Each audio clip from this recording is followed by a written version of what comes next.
नमस्कार दोस्तों, मैं हूं विवेक पंडित और आपका अपने चैनल क्राइम स्टोरी बाय विवेक पर हार्दिक अभिनंदन, वंदन और स्वागत करता हूं। दोस्तों, आज की कहानी पंजाब के अमृतसर जिले की है। अमृतसर जिले के दक्षिण में कुछ ही किलोमीटर दूर एक छोटा सा कस्बा है खेमकरण।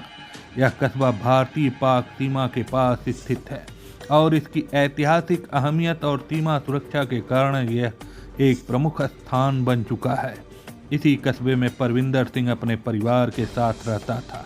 परविंदर सिंह के दो बेटे थे। बड़ा बेटा अर्शदीप सिंह जो शादीशुदा था और छोटा बेटा 21 वर्षीय हसनप्रीत जो अपनी पढ़ाई पूरी करने के बाद अपने पिता के साथ खेती बाड़ी करता था। परविंदर के घर से कुछ दूरी पर जस्सा सिंह का भी परिवार रहता था और जस्सा सिंह की बेटी थी रमनदीप कौर। दोनों परिवारों में अच्छा मेल मिलाप था। हसनप्रीत और रमनदीप की मुलाकात करीब 2 साल पहले एक शादी में हुई थी। हसन ने 12वीं तक पढ़ाई की थी और फिर एग्रीकल्चरल का डिप्लोमा करके अपने पिता के साथ खेतों में आधुनिक तरीके से खेती करने लगा। रमनदीप कौर सामान्य कद की गोरी और साधारण लड़की थी।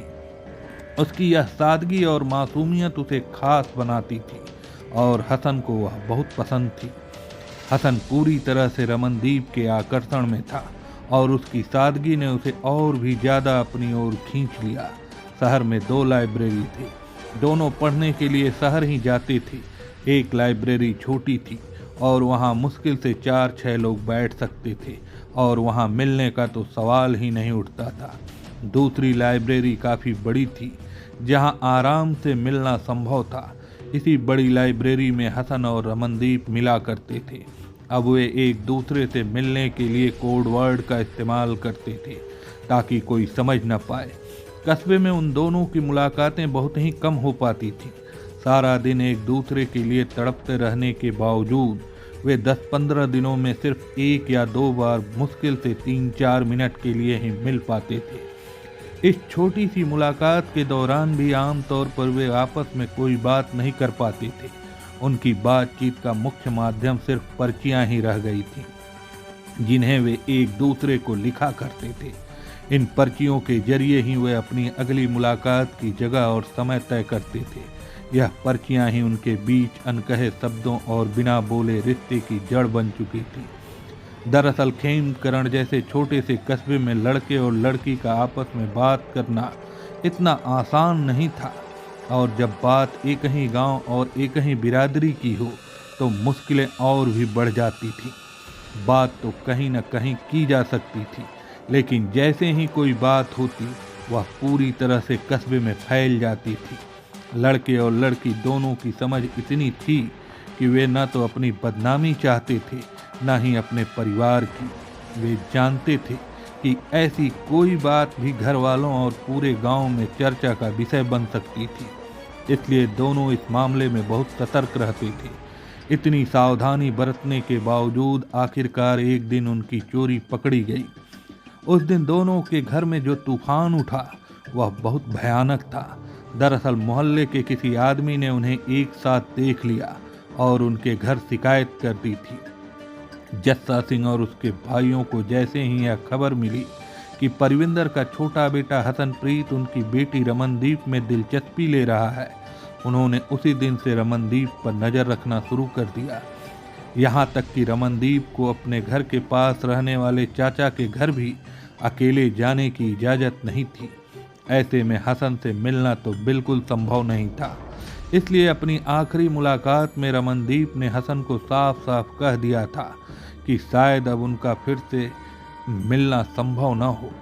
हसनप्रीत के कहने पर रमनदीप ने अपने जीवन की बागडोर वाहे गुरु के हाथों में सौंप दी थी और आने वाले समय का बड़ी बेसब्री से इंतजार करने लगी थी।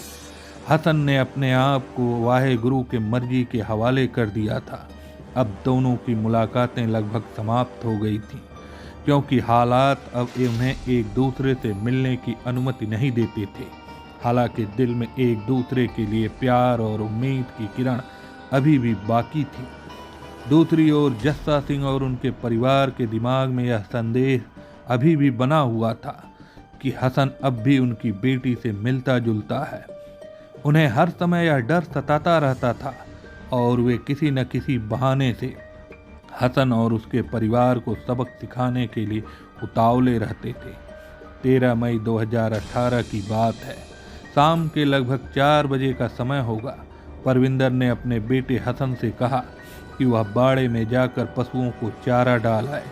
परविंदर के पास कई दुधारू पशु थे और उसने उनके लिए घर के बाहर एक बाड़ा बना रखा था। वह बाड़ा जस्सा सिंह के घर की तरफ था और पशुओं को चारा डालने की जिम्मेदारी रोज की तरह हसन की थी। 13 तारीख रविवार की शाम 4 बजे भी वह रोज की तरह पशुओं को चारा डालने बाड़े में गया। पशुओं को चारा डालकर हसन आम तौर पर 2 घंटे में लौट आता था, लेकिन उस दिन जब देर रात तक वह वापस नहीं लौटा तो परविंदर को चिंता होने लगी। उन्होंने अपने बड़े बेटे अर्शदीप के साथ बाड़े की तरफ जाकर देखा। वहां पहुंचकर वे हैरान रह गए। पशु बिना चारे के भूख से बिलबिला रहे थे। इससे साफ हो गया कि हसन उस दिन बाड़े में आया ही नहीं था। यह बात परविंदर और अर्शदीप को परेशान करने लगी और उन्होंने तुरंत हसन की तलाश शुरू करने का फैसला किया। बहरहाल रात भर हसन की तलाश की जाती रही, पर उसकी कहीं कोई खोज खबर नहीं मिली। अगले दिन सुबह परविंदर सिंह को उनके भाई दया सिंह ने आकर एक चौंकाने वाली खबर दी। यह सुनकर परविंदर, उसका बड़ा बेटा अर्शदीप और अन्य रिश्तेदार तुरंत जस्सा सिंह के घर पहुंचे। लेकिन जस्सा सिंह ने न केवल हसन को वहां होने से साफ इनकार कर दिया, बल्कि परविंदर और उनके साथ आए लोगों की बेइज्जती कर उन्हें अपने घर से भगा दिया। जस्सा सिंह के इस व्यवहार से परविंदर का सख्त यकीन में बदल गया।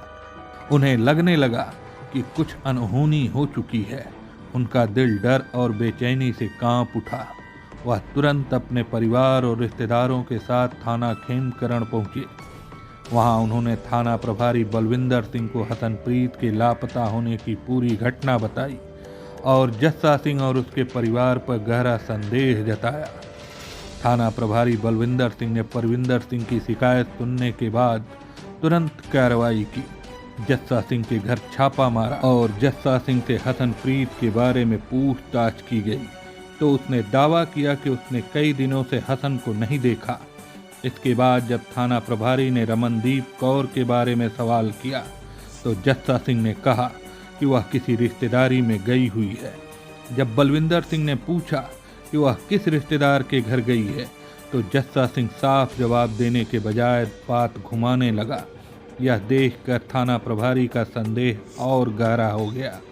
उन्होंने जस्सा सिंह के परिवार के सभी सदस्यों से अलग अलग पूछताछ की, लेकिन हर किसी का बयान अलग था। किसी ने कहा कि रमनदीप घर पे है तो किसी ने कहा कि वह रिश्तेदारों के साथ है। इन विरोधाभासी बयानों से पुलिस को यकीन हो गया कि जस्सा सिंह और उसका परिवार कुछ बड़ा छुपा रहा है। थाना प्रभारी बलविंदर सिंह ने जस्सा सिंह और उसके परिवार के सदस्यों को हिरासत में लेकर जब थाने में कड़ी पूछताछ की तो वे टूट गए और उन्होंने अपना अपराध स्वीकार कर लिया। उन्होंने कबूल किया कि उन्होंने हसनप्रीत और रमनदीप कौर की हत्या कर दी है और उनके शवों को छिपा दिया है। यह चौंकाने वाली जानकारी मिलने के बाद थाना प्रभारी ने तुरंत एसएसपी को पूरी घटना की जानकारी दी। एसएसपी के निर्देश पर पुलिस ने जस्सा सिंह की पत्नी मंजीत कौर, बेटा आकाश, उसके भाई हरपाल सिंह और शेर सिंह व शेर सिंह के बेटे राणा और एक रिश्तेदार धुला सिंह को गिरफ्तार कर लिया। पुलिस ने जब आरोपियों को अदालत में पेश किया तो अदालत ने उन्हें 2 दिन की पुलिस रिमांड पर भेज दिया। रिमांड के दौरान कड़ी पूछताछ में जस्सा सिंह और उसके साथियों ने बताया कि उन्होंने रमनदीप कौर की हत्या कर उसके शव को जस्सा सिंह के भाई हरपाल सिंह के घर के शौचालय के मेन होल में छिपा दिया था। वहीं हसनप्रीत की लाश को जस्सा सिंह के शौचालय के मेन होल में डाल दिया था। थाना प्रभारी बलविंदर सिंह ने आरोपियों की निशानदेही पर एसएसपी दर्शन सिंह मान और पट्टी के एसडीएम सुरेंद्र सिंह की मौजूदगी में दोनों शवों को बरामद किया। शवों को निकालकर तुरंत जिला अस्पताल भेजा गया, जहां पोस्टमार्टम के बाद दोनों की हत्या की पुष्टि हुई। जस्सा सिंह के अहंकार और तथाकथित इज्जत की वजह से हसनप्रीत और रमनदीप की प्रेम कहानी ने एक दर्दनाक मोड़ ले लिया। हसन और रमनदीप का प्यार जस्सा के लिए बर्दाश्त के बाहर था। उसे यह गहरा डर सताने लगा था कि अगर उसकी बेटी ने किसी दिन घर से भागकर हसन से शादी कर ली तो पूरे समाज में उसकी बदनामी होगी।